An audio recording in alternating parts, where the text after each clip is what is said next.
So welcome back everybody, Paul again, making another video, and this one I'm going to make about basically the world transition, and I have a really urgent presentation because this is a really vast subject and a lot of people have been thinking about it for a long time, because in my lifetime I've already heard about many different prophecies and Edgar Cayce and Nostradamus and many others that something drastic is going to happen and this and that and the other thing. Everybody, a lot of people have heard about this stuff. So I started looking into this way back in college in the 70s. Edgar Cayce, Atlantis is going to rise and all this stuff, and you just try to figure out, well, what's this all about. Well, over the years I got into learning about astrology and astronomy as well, a little bit of that, and really understanding how this cosmos works and so on, and a lot of esoteric teachings. And you get the really deep and obvious understanding that we live in a cosmos that's very cyclical. We have orbits. I mean, we all know there's all kinds of cycles. Atoms have cycles and rotation and so on. So this is a fundamental part of existence.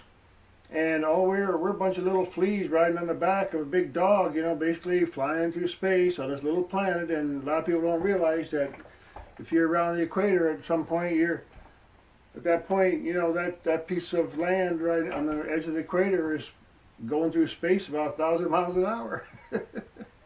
People don't realize that.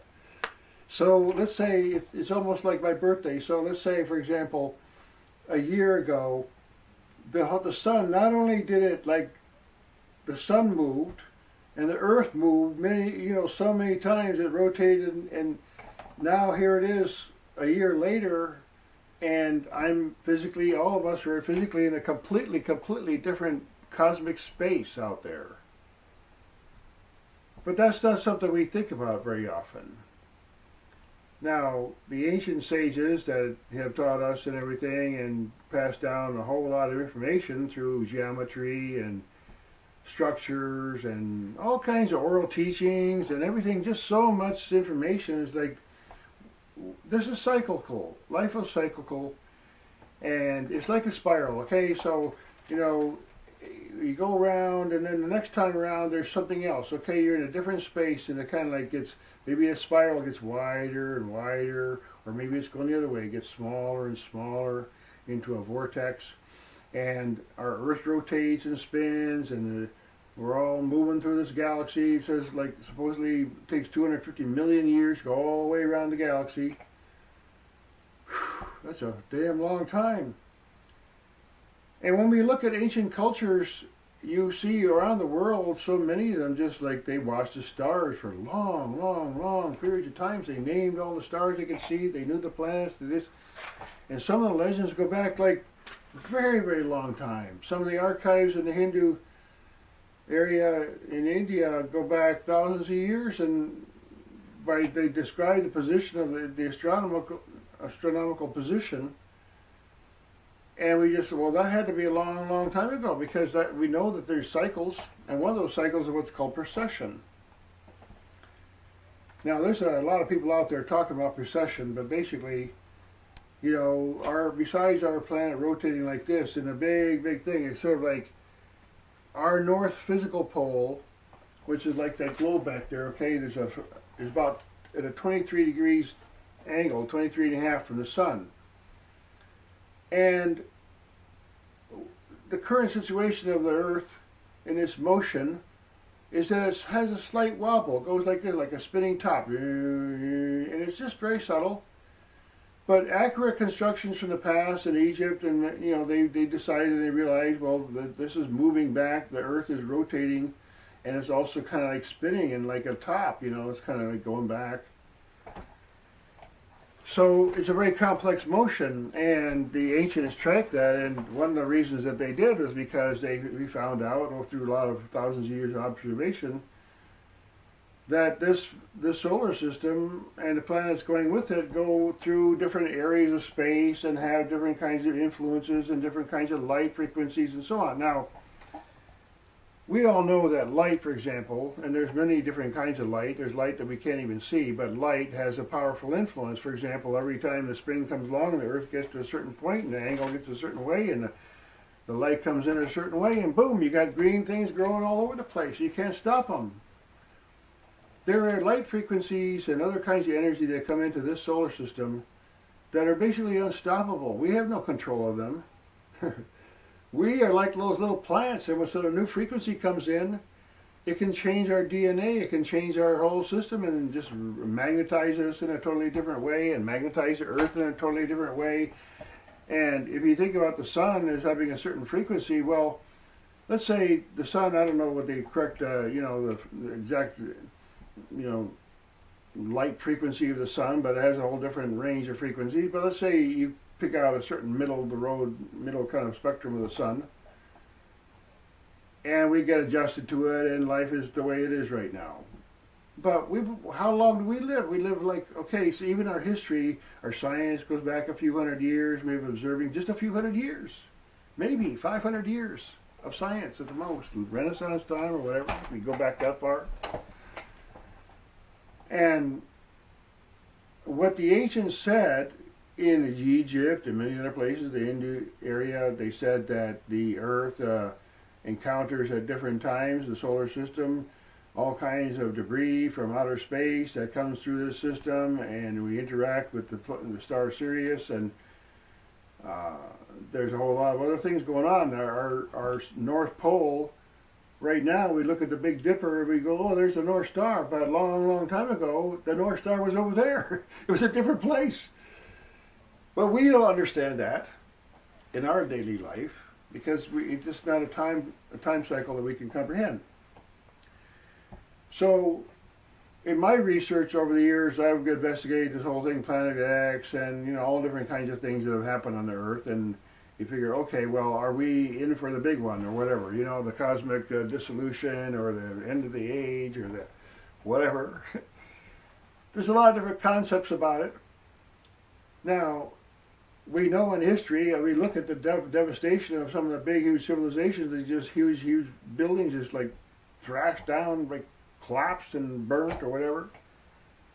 So we know for damn sure some stuff happens. Even in the last couple hundred years, some really incredible events have happened astronomically and seismically.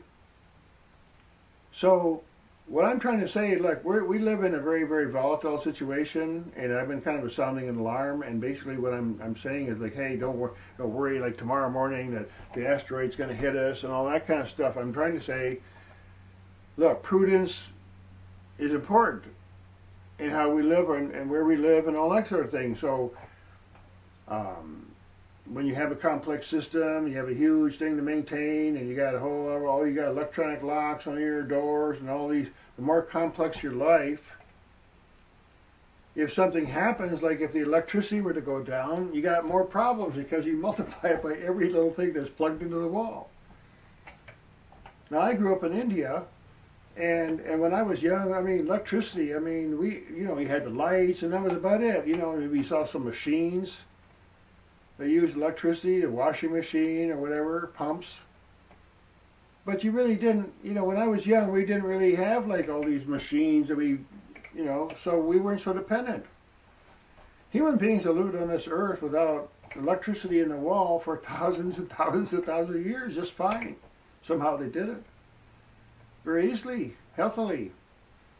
So there's a lot of drawbacks to our current electrical system in our health issues and so on, and that's another subject. But I'm trying to sound the alarm that's saying that, look, our Earth right now, and I'm getting this information from a lot of sources, just many, many, many sources. I listen to some really, really amazing experts in astronomy and physics and, just all kinds of stuff, history and symbolism and mythology and so on, and records and archives and a lot of great researchers out there.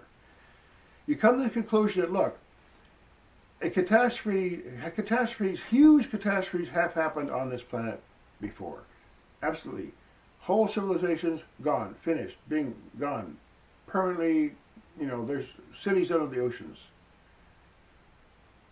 one day, this civilization, we're sitting here, one day it's all going to be gone. Flattened, totally different, everything, ground upheaval, tsunamis, whatever, who knows what'll happen.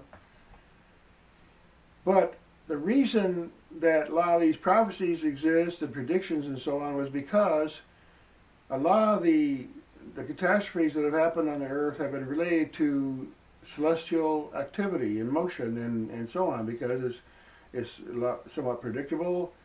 There's definite cycles and there's repeated cycles and so on. So that's why the human beings, and for thousands of years, they watched the stars. Clearly they did, for very, very accurately and for a very, very good reason, because when our sun, for example, there's a certain area of the galaxy that's like the galactic plane, you might say, that the disk of the galaxy, and it slices out into the cosmos for billions of light years or whatever, and it's just an intense, it's not necessarily physical matter because it's just too intense. It's just like light frequency. It's on a scale that we just can't even imagine.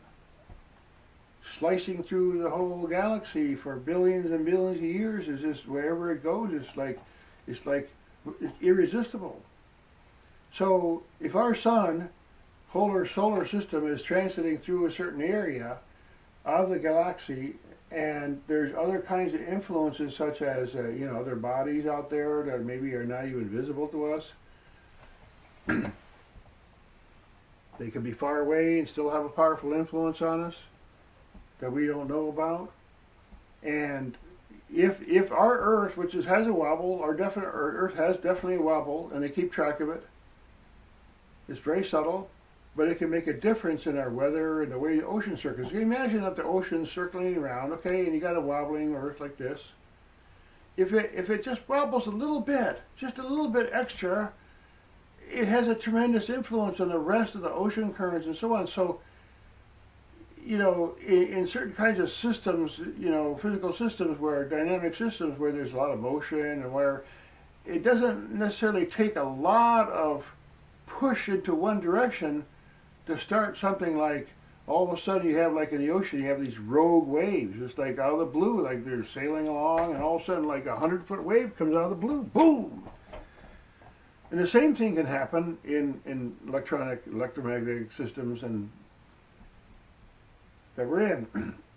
So when I tell people, look, the weather, the cosmic situation, if you look at all the testimony and the myths and the timing and the astronomy and all the different things, it all comes down to, we're definitely living in a time where when the energy is up on the earth is changing in a tremendous drastic way, and all beings and everything and every system on this earth has to adjust to that energy. There's no choice.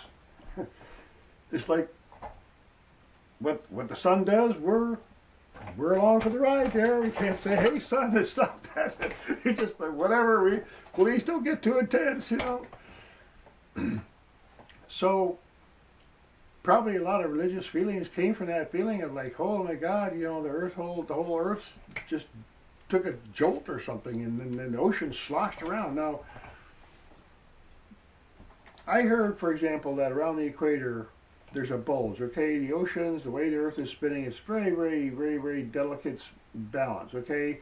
And because the oceans around the equator, there's a distance, I can't remember the difference, but at the equator, the oceans have a slight higher level than closer to the poles, okay, up in northern, Canada or something.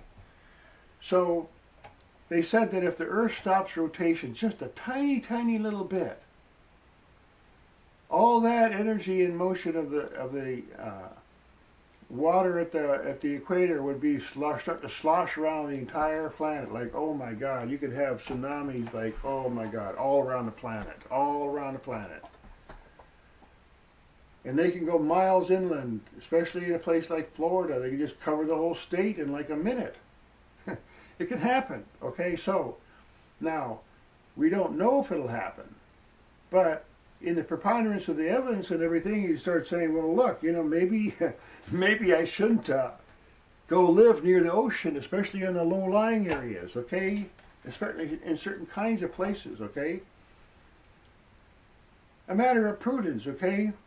So I don't want to be, an alarmist and everything, but by having advanced knowledge of the times that we're in, I can safely say that there's a tremendous amount of extra energy. We know that. There's physical evidence of it. There's other people out there who can give you all that very precise detail, that the solar activity and the cosmic activity and other things that are going on in our solar system, that a little bit of disturbance in the wrong way, and it's happened before. That's the thing we need to understand. Look, this is nothing new, okay? It's cyclical.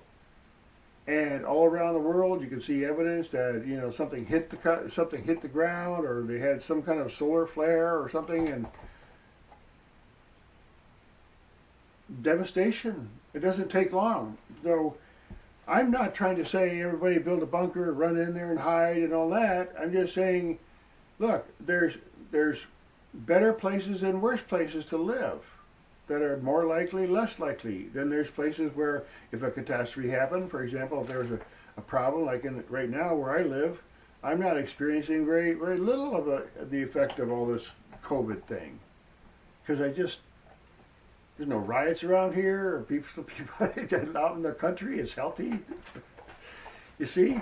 So we can make choices that are wiser as far as where we live and so on, and how we conduct our lives. Because if we can depend on electricity to some degree, but for example, if you have backup chargers and different ways of charging small devices and computers and so on, if the big huge power went out for weeks, if you have some kind of a solar system or some kind of other thing that you can deal with, mostly solar probably, or wind or something, or a combination of things. Look, you don't need a lot of electricity. You got daylight, and then at night you have some lights on for a little while. You charge up your things or whatever, and people live for thousands of years without electricity. Fine, easily, more happily probably in some ways. So I urge people to just kind of a general preparation attitude where, look, in a country, for example, I've heard of people that the power went out for 2 weeks. I mean, could you handle 2 weeks with no electricity? Only you can say that. Now, I have some notes here. I'm just going to check here, like the cycles and so on. There's debris floating through the cosmos that we don't know about. One day, have you ever seen on the news, they just say, hey, guess what? The astronomers said that just the other day, there was a solar flare that missed us by a week or something. Or a big asteroid flew by and, luckily it missed this time, but, have a nice day. So stuff happens. And it's just a matter of prudence. Our ancestors left us a lot of messages and warnings and prophecies and so on, and say, watch the sky, watch over this part of the sky. They left monuments for this, okay? They're trying to say, hello, hello, hello, can you look over this way? Can you see what I'm talking about here? So the politics and the hysteria in the media get a hold of some of these things. Remember the whole 2012 thing, and I've been through it all. The 1998, and then the 2020, and then there was the 2012, and then there's like the 1984, and oh my God! I mean, it goes back even in 1000. It was like in the year 1000. It was like everybody was like, oh my God, the world's going to end, 1,000 years, whatever. Every world ends. Every civilization ends. We end. We end. So how long are we going to be here? Even if you're a young person, how long do you expect to be here? Another 90 years if you're 10 years old?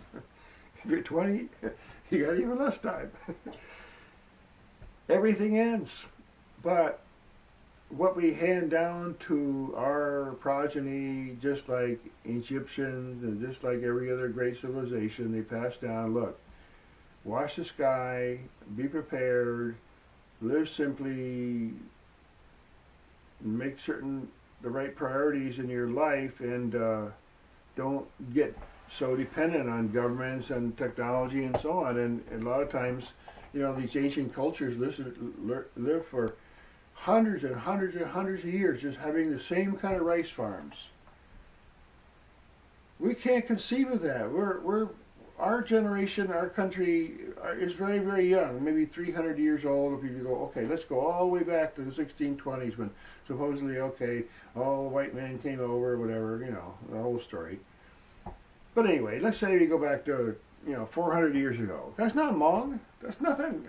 That's nothing.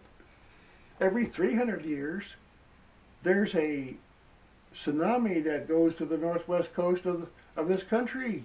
Almost it's been happening. They discovered it. They checked the records, and like roughly every 300 years or so, a big huge tsunami sweeps in, and that would be gone.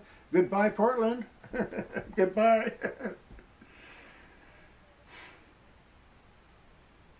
San Francisco.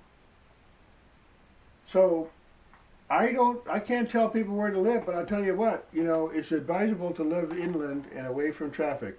Basically that's all I can say. A little bit higher up and away from the traffic and away from the ocean, somewhat, okay? Now, there's a lot of other things, like I said, to get prepared for, and it's just simple, be self-reliant as much as possible and have a community of people that you can, because, you don't have to have a big garden if some of your relatives can have a garden or something, or maybe you have some friends who have a farm or something. And there's a lot of different resources that we have in this country. The last place I'd want to be in any kind of catastrophe is any kind of big city. I just would never want to be. I even told friends that a year ago. I said, look, that's the last place I'd want to be, where you're living, in some kind of apartment building in like Los Angeles. Wow. So I'm out here trying to help people be conscious of our situation, because politics goes on and on and on, and there's the media, there's players involved here that really, they're just about the power, okay? They're not about your personal life. All the discussion, the hoopla and the drama that's going on in Washington, D.C., like, my God, they're not talking about your personal life, the way you get up every day. They don't have a concern for that. They're so far removed from that, they can't even comprehend the way you live. A lot of these people like Pelosi and whatever, Schumer, a lot of them, not all of them, just they live like high on a hog. They got everything. They got bunkers, they got bodyguards, they got money up to Yahoo. I'm talking to people like me. We're out there saying, what the heck is going on? And I use this analogy, and with a little bit of humor here. Let's say you're in a taxi cab drive, and you got these two drivers, one of those driver ed kind of cars. They got two drivers, and they got two steering wheels, and they got two brakes, and you got these crazy people. Neither one of them know where they're going. They don't know where they are. They can't speak your language, and they're sitting there driving. You're sitting in the back like, what's going on? We got two parties. They don't know where they're going. They fight back and forth constantly. And the people in the back seat, which is us, we're sitting there like, what the heck's going on here? I don't want to be on this ride. Come on, let me out of here, Stop this. Stop. Look, a lot of people don't like Mr. Trump. Maybe his personality, maybe he's like Captain Ahab and he's an ornery old sucker or whatever, but I'll tell you what, he's kicking some butt. So, Mr. Trump, I realize that a lot of people get offended by certain actions that he takes and so on. I mean, let's face it, a personality, if you gotta deal with politicians, imagine having to deal with a thrust on your life every single day, and attacks on your family. I mean, my goodness. I mean, you can't be a pussy, excuse my language, but you can't be like a weak person to be in that situation. But anyway, I voted for him. One thing, I didn't even vote for him last time, but I will again. And one of the reasons I really like him is that he's going after the human trafficking. So I won't get into that right now, but I really appreciate that, because really, there's a whole lot of really disgusting and nasty things that go on with human trafficking. And a lot of it comes through the border. But I've said many times to my friends and so on, we have a lot more in common than we do to separate us. I try to relate to people on the common things that we all enjoy, simple things, music, dancing, friendship, kindness, doing fun activities, recreation, interesting conversations. We're all just learning here. We're not born, knowing everything, and the whole purpose of conversation is to help share information so that we can enlighten each other. Basically, that's the whole idea, And there's a lot of people who we know, in politics or whatever, in government and other places that don't really care about our personal happiness. They really don't care about our happiness. And if we, make our personal happiness and harmony in our life dependent on what policies the president has or the government has, then we're making ourselves vulnerable, because that's all going to change. It's always constantly changing. I'm 68 years old. Been watching this, let's say, 50 years for politics, and just seeing all the crazy stuff, and it gets you to a point of complete cynicism for everything. I call my party, I'm the green, not the green party, the clean sweep party. Out with them all. Get out, sweep. Get rid of them all. Get out. Cockroaches, all stomp them all, kill them all, trap them all. Too many politicians telling us what to do. They get government jobs. They have these really expensive paid jobs with all kinds of bennies that we don't get, and they push us around, and they have all kinds of holidays and stuff. I mean, politics is just disgusting, But unfortunately, if we don't make a stand, if we don't take some really strong effort and say, look, stop, okay, like that crazy taxi driver, okay, I want to get off here. And I, as far as the Democrats, the way, I don't like to brand anybody anything, okay? We're not here to be branded in a certain way, a Democrat or whatever. We're just here trying to figure out our lives. We all want peace of mind and good economy. The one thing I like about Mr. Trump, he knows business. He knows how to do things with money and the economy, and he knows all the sleazebags out there. He's not a pal of the banks. He doesn't need the banks. You see, that's the thing. When you have politicians that they need the banks, okay, without the banks, you got no money, they got no loans, you got nothing, so they can't promise the people anything. When you don't need banks, you can just say, screw your banks. I don't need your money. Okay? Go away. I don't want to listen to you. And, protecting our civil rights, our right to speak and our right to be and our right to worship whatever we want and how we want and when we want, and not have the interference in our health and all this, busybody people with making money like Bill Gates that make a lot of money on human suffering, and he's got it all planned out so that, when there's the next virus that comes along, say, okay, bingo, I'm stepping in to make $20 billion in the first year, forced vaccines. You gotta take a look at these people and say, look, that's disgusting, okay, go away, just get out of here, okay, we don't need to listen to you, there's other ways of dealing with health issues, public safety issues. Been dealing with those kind of things on this planet for God knows how many years. But I urge people to like and share, please, and whatever the same message I'm trying to say is be prudent about where we live, be conscious, and be somewhat detached from the political situation. Criticize both sides or whatever, all sides. We're not bound to red and blue here, okay? Let's stay in the red and green zone where the colors are more harmonious.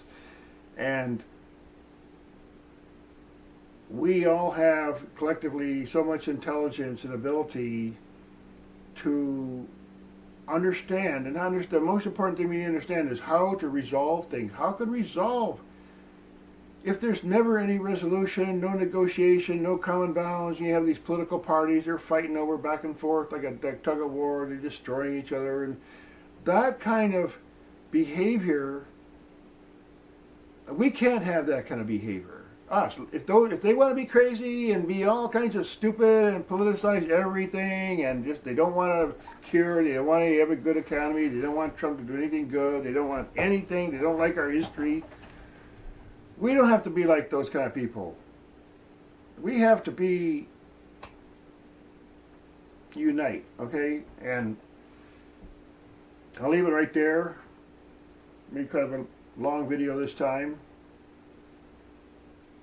And I always say this, don't shoot the messenger. I'm just trying to give some information that to have some awareness of the difficulty of the situation that we're in, and it's probably going to get a lot worse. It's very likely to get a lot worse next year when they don't win the election, and there's some people that'll never be happy. There's no saying. You can't, some people will complain if you hung them with a short rope. And no politician, no elected official can just say, okay, here I am, folks, I'm going to fix everything, I make everybody, end the injustice or whatever. We can't go back hundreds of years and fight about slavery again.